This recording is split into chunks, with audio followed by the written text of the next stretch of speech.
Hey there, wonderful viewers. Welcome back to Bible 365, your daily guide to diving deep into the timeless wisdom and profound teachings of the Holy Scriptures. We're grateful to have you join us again today. First off, we want to extend a huge thank you to each and every one of you for tuning in. Your support means the world to us. Remember, your thoughts, questions, and experiences are invaluable to us. So don't hesitate to drop a comment below and let us know your thoughts as we go along. This channel is all about building a community of like-minded individuals who share a passion for understanding the Bible. Now let's get ready for an insightful and inspiring session. And remember, if you're new here, be sure to hit that subscribe button and join our amazing community. In Genesis chapter 37, Jacob lived in Canaan, and his son Joseph, at 17 years old, tended flocks with his brothers, the sons of Bilhah and Zilpah. Jacob loved Joseph more than his other children, and gave him a richly ornamented robe, which fueled his brothers' hatred. Joseph had two dreams. In the first, his sheaf stood upright, while his brothers' sheaves bowed down to it. In the second, the sun, moon, and 11 stars bowed to him. These dreams further angered his brothers, and even elicited a rebuke from his father. One day, Jacob sent Joseph to check on his brothers, who were pasturing flocks near Shechem. When Joseph found them in Dothan, his brothers conspired to kill him, calling him this dreamer. Reuben intervened, suggesting they throw Joseph into a pit instead, intending to rescue him later. They stripped Joseph of his robe and threw him into an empty cistern. As they ate, they saw a caravan of Ishmaelites and Judah proposed selling Joseph to them instead of killing him. They sold Joseph for 20 pieces of silver, and the Ishmaelites took him to Egypt. Reuben, discovering Joseph gone, tore his clothes in distress. The brothers dipped Joseph's robe in goat's blood and brought it to Jacob, who believed a wild animal had killed Joseph and mourned deeply. Meanwhile, the Midianites sold Joseph in Egypt to Potiphar, an officer of Pharaoh and captain of the guard. Jacob lived in the land of his father's travels, in the land of Canaan. This is the history of the generations of Jacob. Joseph, being 17 years old, was feeding the flock with his brothers. He was a boy with the sons of Bilhah and Zilpah, his father's wives. Joseph brought an evil report of them to their father. Now Israel loved Joseph more than all his children, because he was the son of his old age, and he made him a tunic of many colors. His brothers saw that their father loved him more than all his brothers, and they hated him, and couldn't speak peaceably to him. Joseph dreamed a dream, and he told it to his brothers, and they hated him all the more.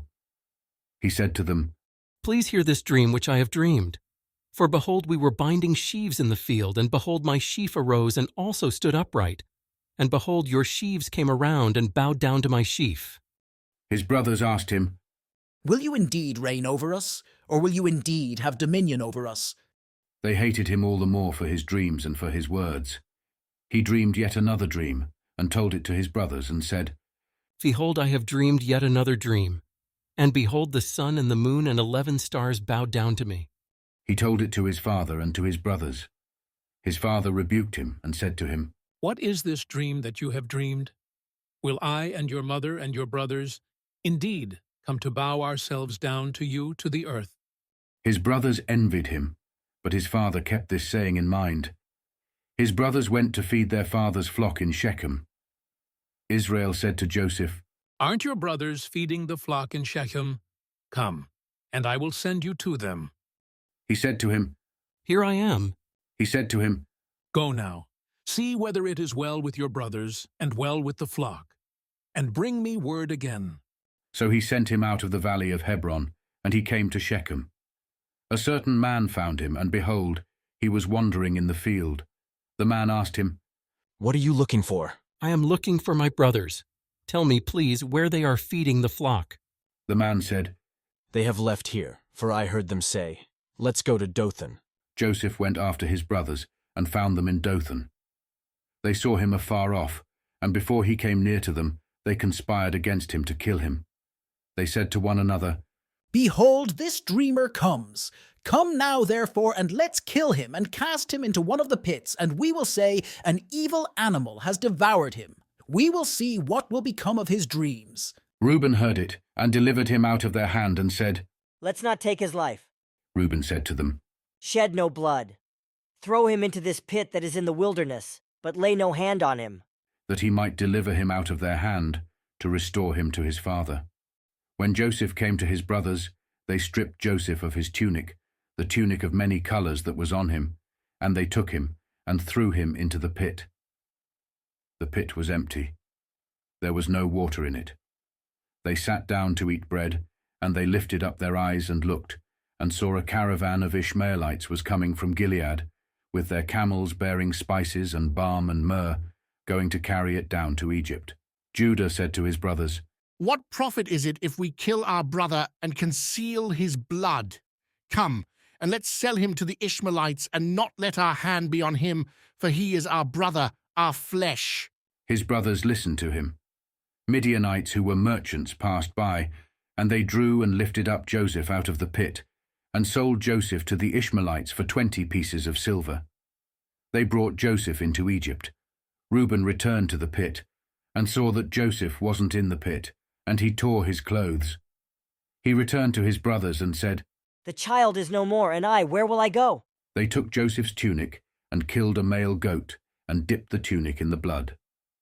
They took the tunic of many colors, and they brought it to their father and said, We have found this. Examine it now and see if it is your son's tunic or not.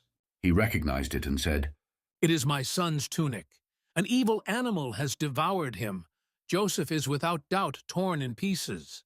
Jacob tore his clothes and put sackcloth on his waist and mourned for his son many days.